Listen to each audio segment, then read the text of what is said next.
Donc, durant tout ce temps-là, on parlait de la CEDEAO. Donc, la CEDEAO, on vise de faire l'entrée en vigueur de la monnaie unique, donc, qui s'appelle ECO d'ici 2020. Donc, est-ce que cette fois-ci, vous pensez vraiment que le pari sera réussi après tant d'années de report? En tout cas, si on se base sur le rapport du comité ministériel qui s'est tenu à Abidjan cette semaine, il y a peu de chances qu'on ait la monnaie unique en 2020, c'est-à-dire dans 6 mois à peu près. Pourquoi? Parce qu'il y a eu des critères de convergence qui ont été mis en place. Les critères de convergence, ce sont les critères que les États doivent remplir pour pouvoir adhérer à la nouvelle zone monétaire autour de l'ECO. Et d'après ce rapport-là, il n'y a aucun pays en 2018 qui ait rempli tous les critères de convergence. Donc ça veut dire que d'un point de vue technique, aucun pays n'est prêt pour une monnaie unique autour de l'ECO. La deuxième chose, au-delà de ce préalable technique, c'est qu'il y a un préalable politique. Le Nigeria, qui est la première puissance économique et démographique du continent, avait dit à ses homologues qui utilisent le franc CFA, donc les 8 pays de l'Union économique monétaire ouest-africaine. Le Nigeria leur a dit, si vous voulez qu'on aille vers une monnaie unique CEDEAO, il faut que vous déconnectiez vis-à-vis du trésor français. C'est-à-dire que vous nous disiez quand est-ce que vous allez quitter le franc CFA. Et jusqu'à présent, les pays de l'UEMOA, à commencer par la Côte d'Ivoire, le Sénégal, n'ont encore rien dit. Donc il y a ces deux préalables-là, un préalable technique qui ne remplit pas aucun pays, un préalable politique pour lequel ce n'est que silence. Et donc, ce rapport ministériel, évidemment, n'a pas parlé de l'aspect politique, mais il dit qu'il y a eu beaucoup de retard dans la mise en œuvre et qu'à ce stade, c'est vraiment difficile de mettre en place une monnaie unique. Et ce qui m'a aussi interpellé, c'est qu'il parle d'un programme de convergence entre 2020 et 2024. Quand on parle de programme de convergence entre 2020 et 2024, ça veut dire qu'on n'entrevoit pas une monnaie unique avant 2024. Donc, vous parlez même tout de suite des critères de convergence. Donc, l'entrée en vigueur de la monnaie unique d'ici l'année prochaine ne serait-il pas prématuré si l'on sait qu'il y a des critères de convergence comme la convergence des économies ou la maîtrise de l'inflation qui tarde à être atteinte? Oui, en fait, pour moi, la méthodologie des critères de convergence n'a pas de sens. Pourquoi? Parce que c'est du copier-coller de ce qu'a fait l'Union européenne, en fait l'eurozone. Donc pour pouvoir mettre en place l'euro, ils ont mis en place des critères de convergence. Et nous les avons recopiés bêtement. Alors que nous avons des économies qui sont très volatiles. Par exemple, il y a beaucoup de pays qui dépendent de 2 ou 3 matières premières pour leurs exportations. S'il n'y a pas de bons prix pour ces années-là, vous avez un déficit public et la dette augmente. Et donc, vouloir mettre en place des critères pour des pays industrialisés, assez stables, et prendre ces critères-là, les mettre dans le cadre des pays en développement, pour moi, ça pose problème. Et par exemple, un indicateur comme le déficit budgétaire, c'est un indicateur conjoncturel, donc ça dépend de la conjoncture. Et donc, moi, je trouve ça absolument, disons, en tout cas très peu pertinent d'utiliser ces critères-là. D'autant plus qu'on sait que certains de ces critères n'ont pas de fondement théorique, n'ont pas de fondement empirique. Par exemple, on dit que, par exemple, les États ne doivent pas dépasser 5%, en fait, le déficit des États ne doit pas dépasser 5% de leur PIB. On leur dit que, par exemple, votre niveau de dette ne doit pas dépasser 70% de votre PIB. Mais il n'y a aucune théorie économique qui dise qu'il faille limiter le déficit public à 5% ou la dette à 70%. Il n'y en a pas. Pourquoi? Parce que le déficit public de l'État, c'est, disons, la contrepartie, disons, de l'excédent financier du secteur privé, c'est-à-dire le gouvernement et les ménages. Donc, si l'État est en surplus, ça veut dire que nous, ménages, nous les particuliers et les entreprises, nous avons des déficits financiers. Ça veut dire qu'on est obligé de nous endetter ou certains vont faire faillite. Ils n'ont plus d'emploi ou les entreprises font faillite. Et donc, c'est ça. Et donc, parler de limiter les déficits publics, ça n'a aucun sens d'un point de vue économique. Quand je dis ça, je n'encourage pas le gaspillage. Mais quand il y a une crise, par exemple, l'État doit faire le déficit, doit s'endetter. préférablement dans sa propre monnaie. Donc, c'est des critères qui ont été recopiés de l'Europe et qui n'ont pas de sens économique. Par exemple, le critère qui limite le déficit public à 5%, ça a été inventé par les Français, par Mitterrand. En fait, si je dis Mitterrand, ce sont ses collaborateurs. En 1981, quand Mitterrand est venu au pouvoir, la dette publique française allait approcher la barre des 100 milliards de francs à l'époque. Et donc, Mitterrand a dit à ses collaborateurs, trouvez-moi une règle assez intermittente pour que je puisse dire non à mes ministres qui veulent que je leur donne plus de crédit. Et donc, une équipe a été mise en place et des statisticiens sont venus mettre en place ce ratio dette sur PIB. Et l'article a été publié il y a quelque temps, en 2011. Et ceux qui ont inventé ce ratio-là, ils disent que nous savons que ça ne repose absolument sur rien, sur aucune théorie économique. Et ça, les économistes le savent depuis 1940 au moins, avec ce qu'on appelle la finance fonctionnelle. Donc, c'est ça le problème en fait de l'intégration. C'est-à-dire qu'on s'intègre en imitant ce que les autres ont fait et qui ne marche pas, parce que la zone euro ne marche pas. Durant ces derniers temps, il a été beaucoup question du régime de change, qui a été beaucoup débattu au sein de la CEDEAO. Finalement, ils ont eu à retenir le régime de change flexible, donc par rapport à ce qu'ils ont dit. Est-ce que ce régime que va permettre ce régime à la future monnaie si elle arrive à être mise en place? Donc, est-ce que ça leur permettrait à la monnaie d'assurer sa stabilité? Une zone monétaire doit avoir un régime de change flexible. Parce que si vous n'avez pas un taux de change flexible, vous n'êtes pas souverain. Ça veut dire que vous accrochez votre monnaie à une autre. Le franc CFA, les pays qui utilisent le franc CFA, sont à peu près les seuls au monde à être une zone monétaire qui fixe sa monnaie à une autre zone monétaire. Ça, c'est inédit d'un point de vue historique. Il n'y a qu'un seul autre exemple, c'est l'Union des Caraïbes orientales. C'est des petits pays, en fait, ce sont des îles qui ont leur monnaie fixée au dollar. De petits pays. Et donc, il n'y a que dans la zone franc où on voit une zone monétaire fixer sa monnaie à une autre. Quand vous fixez votre monnaie à une autre zone monétaire, vous devenez un satellite de cette zone monétaire. Vous n'avez plus de souveraineté monétaire. Et donc, lorsqu'on dit qu'on va aller dans une zone monétaire, c'est pour gagner en souveraineté. Parce que les États membres n'ont plus de souveraineté monétaire. Donc, c'est à l'échelle de l'Union qu'il y a la souveraineté. Mais quand cette souveraineté-là, vous la transmettez en fixant votre monnaie, mais vous ne pouvez plus rien faire. Mais les problèmes de l'espace CEDEAO dépassent, disons, ces considérations. En fait, les problèmes sont beaucoup plus importants qu'on le dit dans le débat. Pourquoi? Parce qu'il y a beaucoup d'asymétrie et beaucoup d'hétérogénéité. L'asymétrie, c'est quoi? Le Nigeria pèse 70% à peu près du PIB de l'Afrique de l'Ouest. Plus de la moitié de la population de l'Afrique de l'Ouest. Le Nigeria, l'année prochaine, aura 206 millions, une population de 206 millions. Dans 25 ans, 30 ans, cette population va doubler et va dépasser les États-Unis. Donc, est-ce que vous croyez qu'on peut être dans une zone monétaire où le Nigeria n'est pas patron?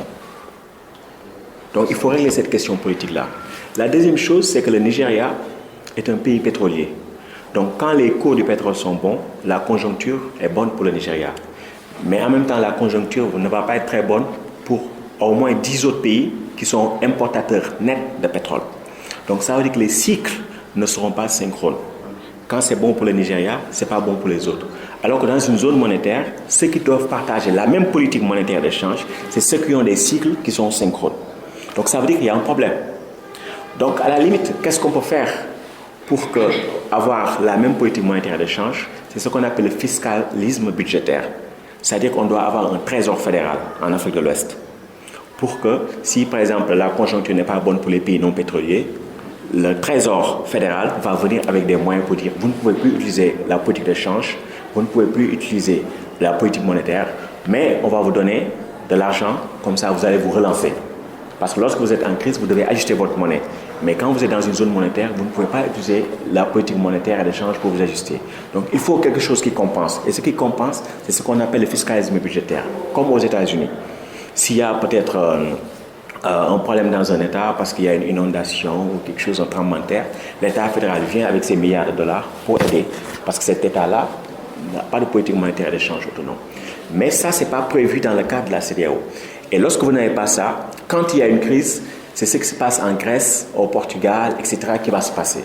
Ça veut dire que le seul mécanisme d'ajustement, ça va être la paupérisation. Les entreprises vont faire faillite et le chômage va augmenter. C'est ce qu'on appelle la dévaluation interne dans le jargon économique. Et ça, on le voit dans le cadre de la zone euro. Et donc, nous, on va répéter les mêmes erreurs. Donc, pour dire les choses simplement, si vous voulez aller vers une monnaie unique, il faut d'abord que vous soyez un gouvernement politique avec un trésor fédéral qui est une puissance fiscale très forte. Donc, si vous n'avez pas ça, ça va être, disons, une expérience, disons, qui risque de ne pas apporter ses fruits. Et donc, c'est ça véritablement le problème. Et l'autre chose également, c'est qu'il y a très peu de commerce intra-zone. Le commerce intra-zone au sein de la CEDEAO est même inférieur proportionnellement au commerce entre les pays de l'UEMOA. Donc, dire qu'on peut aller vers une monnaie unique CEDEAO, non, ça ne marche pas pour l'instant, parce qu'il y a beaucoup de préalables qui ne sont pas remplis. Et donc, c'est tout cela. Mais j'ai l'impression que les pays africains, parce qu'il y a beaucoup de pays qui ne sont pas intéressés par gérer leur monnaie. Tous les pays de l'UEMOA ne sont pas intéressés par gérer leur monnaie. Les pays comme la Guinée n'ont pas d'expérience heureuse avec leur monnaie. Donc, c'est pays qui veulent se débarrasser, disons, de la gestion monétaire. Et donc, ils sont prêts à tous les sacrifices.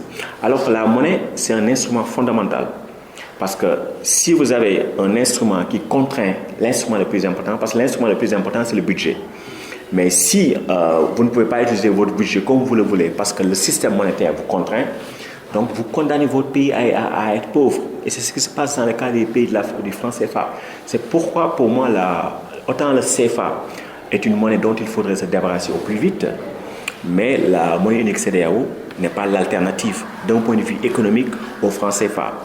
Mais aussi, en disant cela, il y a des alternatives qu'on pourrait décliner.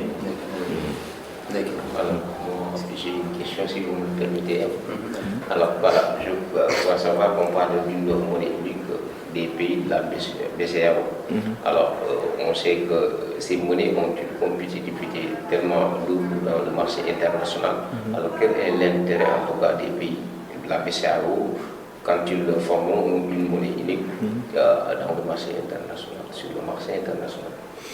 En fait, lorsqu'ils veulent créer une monnaie unique, c'est justement dans une dynamique, disons, panafricaine, pour dire qu'on va davantage s'intégrer entre nous, on va être plus fort, on va mettre fin, disons, au legs colonial. Par exemple, on va se débarrasser du franc CFA et on va travailler pour aller vers une intégration peut-être politique plus importante à partir de l'intégration économique. Mais ça, c'est une erreur. Et pourquoi c'est une erreur? Parce que l'intégration économique ne peut pas précéder l'intégration politique. Et qu'est-ce qui avait dit ça, Kwame Nkrumah, avant les indépendances? Récemment, je lisais Cheikh Anta Diop. Il dit on ne peut pas organiser de manière rationnelle l'Afrique sans d'abord une intégration politique de nature fédérale. Tant que nous n'aurons pas compris ça, nous n'allons essayer que des projets d'intégration qui vont faire faillite. C'est valable pour la monnaie unique CEDEAO, c'est valable pour la zone libre-échange continentale. Parce que dans les deux cas, c'est des projets qui partent des mêmes prémices. C'est-à-dire qu'en s'intégrant au marché, on va parvenir à l'unité politique africaine. Non, on ne parviendra pas à l'unité politique africaine. Il faut d'abord qu'on se mette ensemble, qu'on se dise par exemple que nous n'avons qu'une seule politique étrangère, nous n'avons qu'une seule politique pour ce qui concerne le commerce international. Nous vendons nous-mêmes, c'est-à-dire l'Afrique vend ses matières premières au reste du monde, mais pas le Sénégal ni la Côte d'Ivoire. Nous avons une politique d'investissement commune. Et aussi, nous avons une politique d'industrialisation à l'échelle du continent ou bien à l'échelle de la région.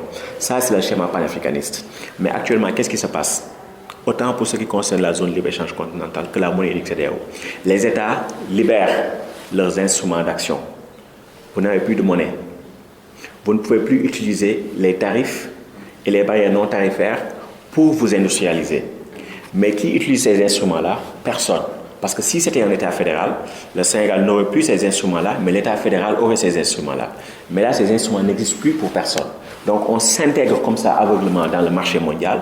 Et qu'est-ce qui se passe? Mais c'est qu'on n'a plus d'instruments d'action.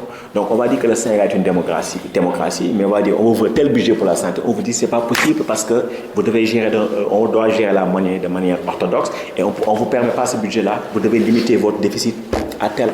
Et dans ce cas, vous n'êtes plus un pays sur le plan économique. Vous n'avez plus de démocratie. Et donc, lorsque vous êtes dans cette situation-là, ce n'est pas du panafricanisme, c'est de l'afro-libéralisme. C'est-à-dire que vous libérez tous vos instruments. Vous voulez subventionner une entreprise, on vous dit que ce n'est pas possible parce que vous faussez les règles du commerce mondial. Donc, dans ce cas, vous n'avez plus d'État. Et actuellement, on va vers cette tendance-là.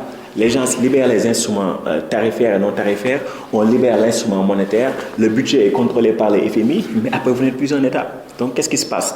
Vous n'avez plus rien. Et donc ça, par exemple, c'est aussi une leçon qu'on peut retenir de la Grande-Bretagne. Parce que la Grande-Bretagne, au départ, elle avait refusé d'entrer dans l'euro. Pourquoi? Parce qu'ils se sont rendus compte que si vous n'avez plus de souveraineté monétaire, mais vous n'avez plus de souveraineté du tout. Pourquoi? Mais parce que vous ne pouvez même plus décider de votre budget. Si la Grèce veut décider son budget, mais la Grèce doit avoir l'assentiment de la Banque Centrale Européenne et du FMI. Donc il n'y a plus de démocratie possible. Et donc ça, il faut le comprendre. Donc entre le panafricanisme qu'appelait Nkrumah et Cheikh Anta et le nationalisme, il y a quelque chose au milieu qui s'appelle l'afro-libéralisme. C'est-à-dire qu'on libère les instruments au profit du marché global. Et donc on affaiblit les États et on ne peut plus rien faire. Vous voyez par exemple concrètement le cas au Sénégal. Il y a des difficultés budgétaires. Qu'est-ce qu'on a fait? On relève les tarifs douaniers. Alors que cet État-là s'est engagé à mettre en place des accords de libre-échange, non seulement avec l'Union européenne, mais aussi dans le cadre de la zone de libre-échange continentale. Donc vous voyez, ces États-là sont dépendants des tarifs douaniers et ils veulent libérer ces instruments-là. Donc qu'est-ce qui va se passer? Donc le Sénégal qui est quatrième économie de la CEDEAO, donc si la monnaie unique on arrivait à mettre en place, donc est-ce que le Sénégal pourrait-il bénéficier des avantages de cette monnaie concernant la circulation des personnes et des capitaux? En fait, ce qu'il faut comprendre, c'est que ce qu'on appelle les dynamiques d'intégration dans lesquelles nous allons, c'est les dynamiques d'intégration qui tuent les États. Dans ce cas, le Sénégal ne comptera plus. Ce qui compte sont les entreprises qui sont présentes au Sénégal. Est-ce que ces entreprises en bénéficient ou pas? C'est ça la question. Mais on ne peut plus raisonner en termes d'État-nation. Parce que lorsqu'on libère tous ces instruments-là, il n'y a plus de politique économique. Donc c'est la reine du marché. Donc qui va décider? On ne sait pas. Dans un cadre panafricaniste, il y a un État fédéral et on peut négocier. L'État fédéral peut négocier avec les États membres. Comme ça, s'il y a des perdants, on peut essayer de trouver des mécanismes d'indemnisation, etc. Mais ici, dans le cadre d'un libre-échange généralisé, d'une monnaie unique CEDEAO qui se calque sur l'euro, on ne peut plus parler de nation. On ne peut plus. Donc, est-ce que les entreprises installées au niveau du Sénégal, au moins, pourront bénéficier de cet accord contre la mise en circulation de la nouvelle monnaie unique, si on arrivait vraiment à mettre en place? En fait, c'est les plus grandes qui en bénéficieront. C'est les plus grandes qui en bénéficieront. Pourquoi? Parce que lorsqu'on parle de nos pays et du continent, c'est comme si c'était des espaces qui n'avaient pas encore subi, disons, une domination, en tout cas une pénétration étrangère. Vous prenez la plupart des pays africains, tous les secteurs stratégiques sont contrôlés par des intérêts étrangers. Et donc, quand vous faites de l'intégration dans ce cadre-là, c'est une intégration qui bénéficie à ces entreprises qui sont déjà présentes. Par exemple, si vous voulez développer le secteur des PME, PMI, mais vous devez avoir des banques nationales qui puissent les financer. Vous ne les avez pas, mais les monopoles, c'est-à-dire les oligopoles qui sont sur place, peuvent chercher des fonds ailleurs auprès de leurs banques qui sont basées en Occident, etc. Et peuvent concurrencer facilement nos productions et nos entreprises. Et donc vous faites du libre-échange, de l'intégration pour ces intérêts-là, mais vos populations ne vont pas en bénéficier. Il suffit juste de regarder ce qui s'est passé avec l'expérience du franc CFA. Ça a été créé en 1945. Vous allez en Afrique centrale, le commerce entre les pays de l'Afrique centrale, c'est moins de 5%. En plus de 70 ans d'intégration. Tous ces pays sont pauvres. Qu'est-ce que leur apporte la monnaie unique? Absolument rien. Donc tout dépend du cadre dans lequel on s'intègre. Le franc CFA, c'est une création coloniale qui continue, disons, de subsister sous une forme, disons, néocoloniale.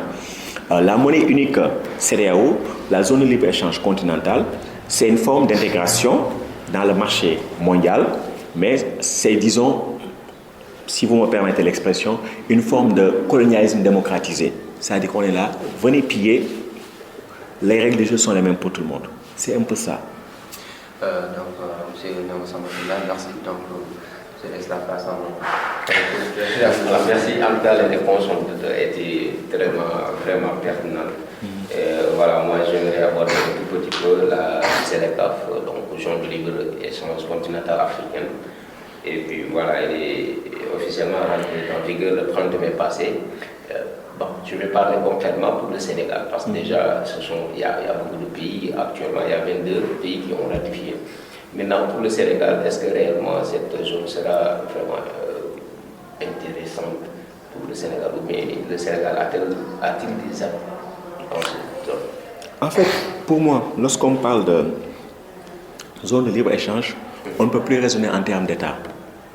Parce que ce qui va déterminer la distribution des gains et des pertes, ce sont les stratégies, disons, des entreprises étrangères qui vont déterminer cela. Le Sénégal est un pays côtier, assez stable, etc. Il y a le pétrole, il y a des ressources. Donc, si on met en place la zone libre-échange continentale, certaines entreprises pourraient dire: ah, nous faisons le pari sur le Sénégal parce que le Sénégal est une bonne destination. Voilà, le pays est assez stable sur le plan politique, il y a la main-d'œuvre assez qualifiée, etc. Et donc, ces entreprises peuvent s'installer et pourront peut-être produire ici pour alimenter le reste du continent. C'est possible, mais ce n'est pas une décision qui nous revient, nous. C'est pourquoi, lorsqu'on parle de l'impact du libre-échange, il faut plutôt regarder les décisions des entreprises.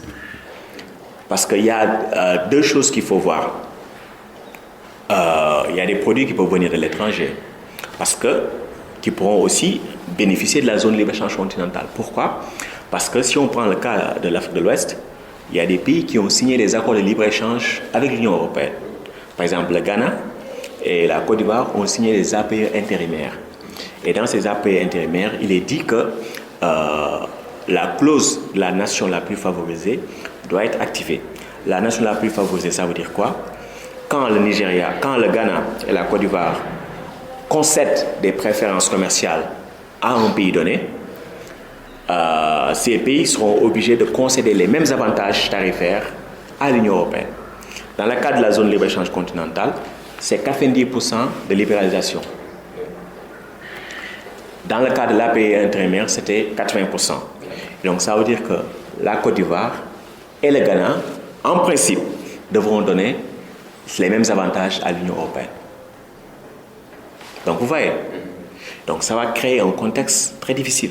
Donc les importations peuvent venir, mais aussi l'investissement peut venir pour se mettre sur place, pour, disons, bénéficier de la zone libre-échange continentale. Donc pour moi, il faut voir les stratégies des entreprises, mais on ne sait pas à ce stade, voilà, quelles seront leurs stratégies. Voilà. Vous avez parlé des pertes et c'est là le ministre du Commerce et des petites et moyennes entreprises a pas tardé à souligner cela parce qu'elle a dit que cela ne peut pas avoir un impact dans l'économie sénégalaise. Parce qu'ils n'ont pas fait d'études sérieuses, ils ont fait juste des études sommaires, mais il n'y a pas eu d'études sérieuses. Le Nigeria est le seul pays à avoir entrepris des études pour voir l'impact de la ZLECA. Si le Nigeria n'est pas encore membre signataire de la zone libre-échange continentale, c'est parce qu'il veut se donner le temps d'étudier. Et c'est le seul pays qui a fait ça. Les autres n'ont pas fait d'études. Il y a une étude qui a été faite, qui date, disons, des années 2011 par là, et qui dit que la zone libre-échange continentale, sous certaines conditions, pourrait faire augmenter le commerce intracontinental de 52%. Mais cette étude-là n'est basée que sur 16 pays. Et en plus, cette étude part d'hypothèses incroyables. Elle parle de l'hypothèse que l'Afrique est au plein emploi. Plein emploi, ça veut dire quoi? Tous ceux qui veulent avoir un emploi ont un emploi. Il n'y a pas de sous-emploi, il n'y a pas de chômeurs en Afrique. Et cette étude aussi part de l'hypothèse que les taux de change ne sont pas fixes et qu'ils peuvent s'ajuster automatiquement. Ce qui est déjà faux pour tous les pays qui utilisent le franc CFA. Donc, il y en a 14 qui utilisent le franc CFA. Donc, en fait, tout le dossier sur la zone libre-échange continentale, ce n'est pas un dossier économique sérieux, je veux dire, d'un point de vue scientifique. Mais c'est juste des chiffres, des études qu'on a faites pour faire passer une idéologie. C'est pourquoi il est quand même curieux de constater que autant les Africains sont battus contre les APE, autant, disons, leur apathie contre la ZLECA m'étonne. Pourquoi? Parce que les APE et la ZLECA, c'est la même logique libre-échangiste. Et il se trouve que toutes les puissances libre-échangistes sont pour la zone de libre-échange continentale.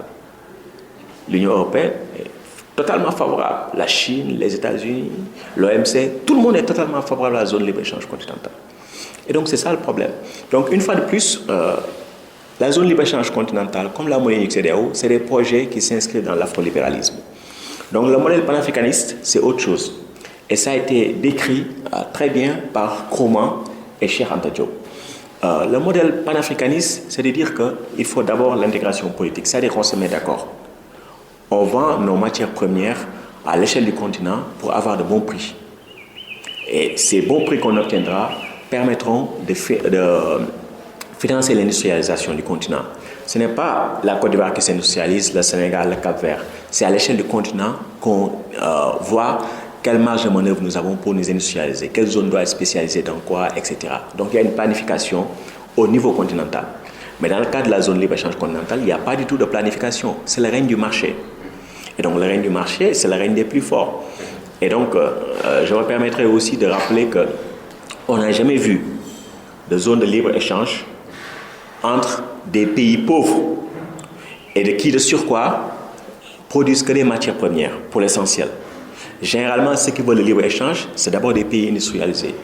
L'Angleterre était protectionniste jusqu'à ce qu'elle s'industrialise, jusqu'à ce qu'elle devienne la première puissance industrielle du monde. C'est là qu'elle a décidé, disons, au 19e siècle, d'être devenue libre-échangiste. Les États-Unis ont été la puissance, en tout cas la puissance, le pays le plus protectionniste au monde entre le 19e siècle et l'après-seconde guerre mondiale. Ils avaient des tarifs très élevés, ils étaient protégés par leur éloignement géographique. Donc les coûts de transport étaient élevés.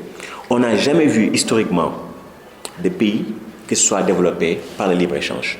On n'a jamais vu historiquement de pays qui se soient développés dans le cadre d'une monnaie unique. Mais nous, en Afrique, nous voulons nous mettre tous les handicaps possibles pour ne pas nous développer. Et pourtant, le directeur de la BAD, Banque africaine de développement Adesina, estime des croissances économiques allant à 4% en 2019, de 4,1% en 2020. Est-ce tenable? En fait, ils sont dans leur rôle.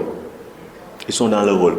Et le taux de croissance, ce n'est pas l'indicateur qui permet d'apprécier le progrès économique. Si on veut donner un exemple caricatural, il faut prendre la Guinée équatoriale. C'est un petit pays pétrolier. Il y a certaines années, au milieu, disons, de la décennie 2000, c'était un pays qui, sur le papier, était beaucoup plus riche que l'Espagne en termes de PIB par habitant, en parité de pouvoir d'achat, qui était beaucoup plus riche. Mais chaque année, l'équivalent de la moitié du PIB était transféré vers l'étranger. Et donc, vous pouvez avoir de la croissance sans développement. Les économistes de développement savent cela. En Afrique, ce qu'on a, c'est une croissance sans développement. Au Sénégal, entre 2012 et 2018, on a eu en moyenne 6% de taux de croissance.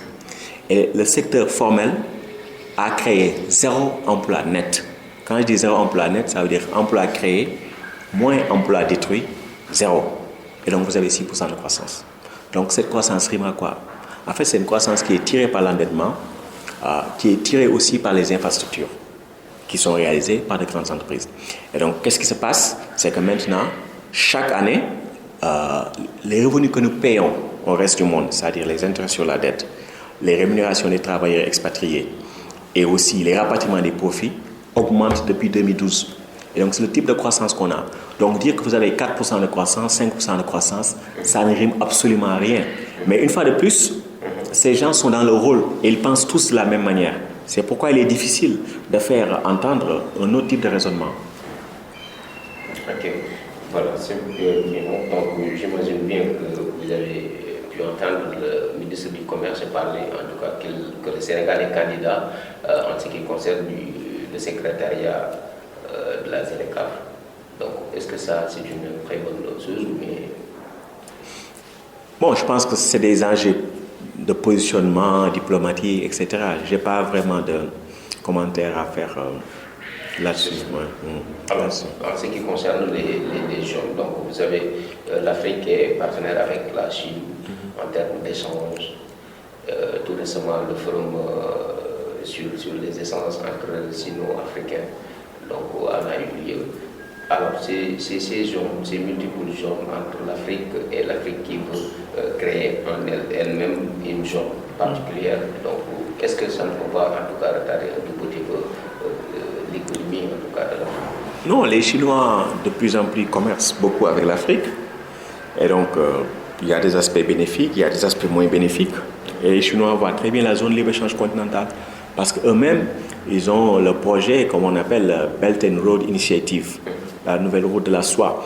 Et donc, les Chinois voient très bien la zone libre-échange continentale. Et peut-être aussi, ça, on peut se risquer à des conjonctures, à des conjectures.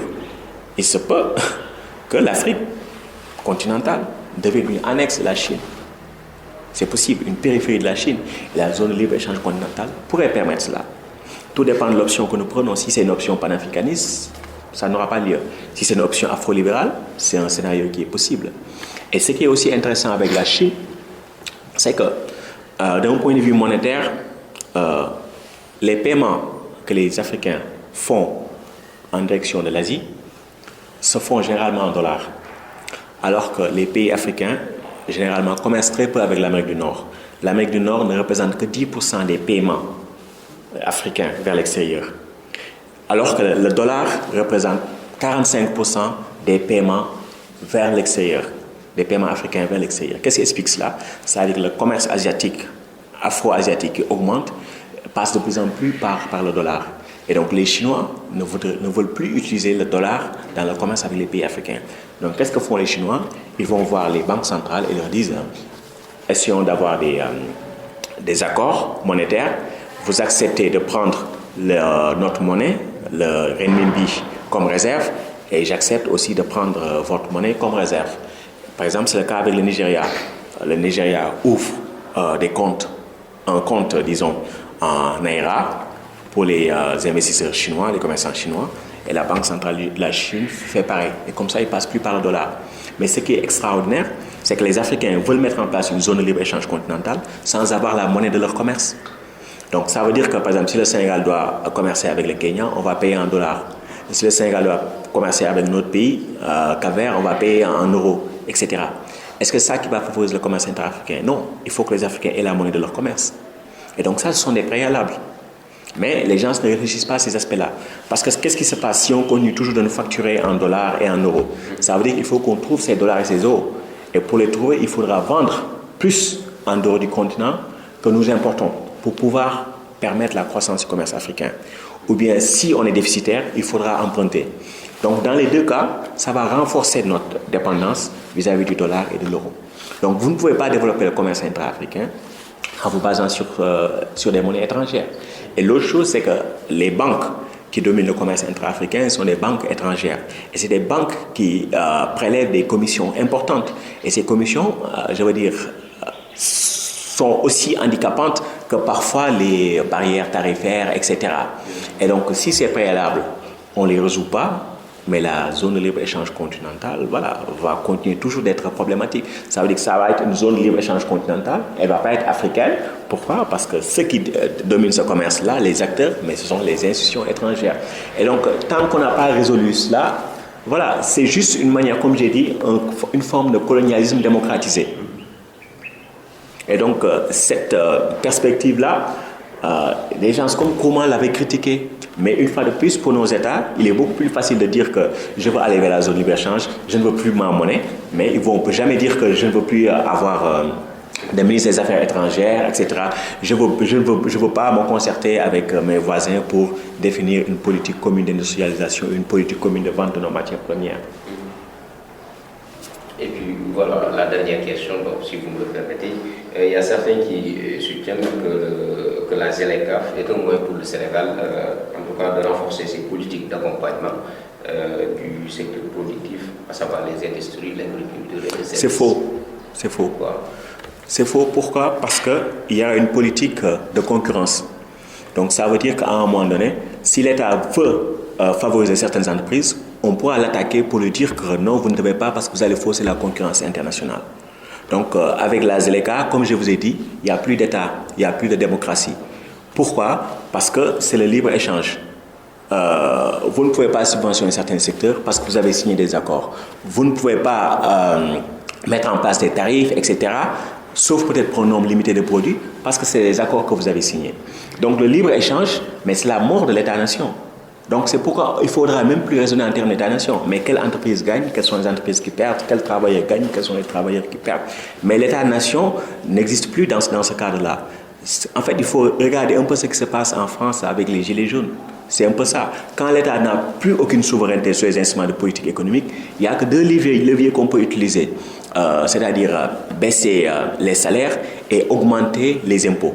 Mais généralement, les impôts qu'on augmente, c'est les impôts qui touchent les pauvres. Donc, vous n'avez que ces deux instruments d'ajustement-là. Et donc, le modèle afro-libéral qu'on est en train de suivre nous mène fatalement vers cela. Mais tout le discours disant que la zone de libre-échange va bénéficier, etc., c'est juste la propagande, mais ce n'est assis sur aucun, disons, travail historique, scientifique, sérieux. Ce qu'il faut dire aussi, c'est que nous sommes au XXIe siècle et les préoccupations environnementales sont très importantes. Donc, la production pour la production, le commerce pour le commerce, ça n'a pas de sens. Normalement, il faudrait limiter l'impact écologique du commerce international. Donc, ce qu'il faudrait, c'est avoir des systèmes productifs les plus autocentrés, les plus autosuffisants possibles.